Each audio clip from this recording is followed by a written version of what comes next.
ako guys ng isang matanda na babae. Ang pangalan ay si Ate Marie. Ito ang favorite niya for. At sakto naubos na pala.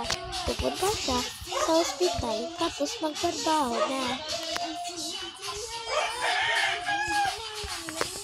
Maglalakad lang yan.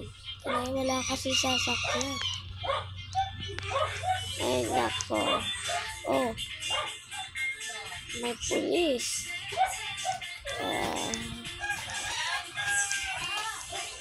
Naglalakad na nga si Lola patungo sa ospital. Street kasi nalilito na daw. Nalilito na daw. Pinasok na nga. Kay lahat na nakita niya, nalito siya. May isang motor na kadaan, tapos nabanggaan siya. Tolong. Kinaya na lang yan, hanggang masakit yung ulo niya. Lakad si Lola. Katapos, ay nako, pahinga nga ako dun sa bus ko, no? Pahinga nga si Lola. Sakto walang truck na dumadaan. Bagal kasi. Tapos may dumaan na naman. Sakto nakaliko. Pahinga. Kaya ko ba ito? Nakaupo na nga si Lola. Ay nako, mahirap talagang matanda na. Ito pugong ko kanino pala to. Di ko na natatandaan. Mukha ko maganda pa din, pero ako. Ay nako guys, si Lola ay nag-iisip na. Hello guys, si Lola may nagbigay sa kanya ng kotse. Lola, sa'yo na lang po tong kotse. Ay, hindi ako marunong yan. Sorry, hindi ako marunong. Pero, wala. Hindi ko na kaya. Kailangan ni Lola para mag-drive.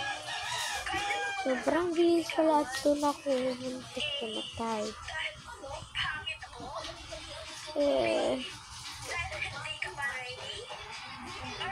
Hindi marunong.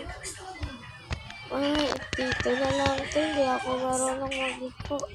Straight lang daw yan kasi sira. Hindi lang mabilis pumasok sa hospital kasi alas 5 na ng gabi. May gamot kayo sa bakit? I-check up natin yung kahit mo po. Pinik naman. Kanya. Paano Lola? Pumasok na nga siya.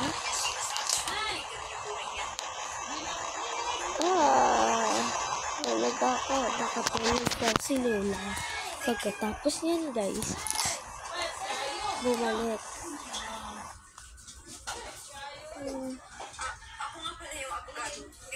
Oh my God.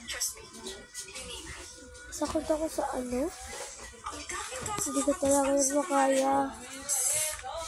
Sabi ni Lola guys, hindi doon niya makakaya at bumili na lang siya ng gamot. Nag-stay si Lola sa doktor. Hindi niya talaga makaya. Sa hospital pala si Lola kasi na-arthritis na yung tail niya. Sa hospital, bumibili pala siya ng gamot. Hindi niya na makaya kasi naglalakad lang siya.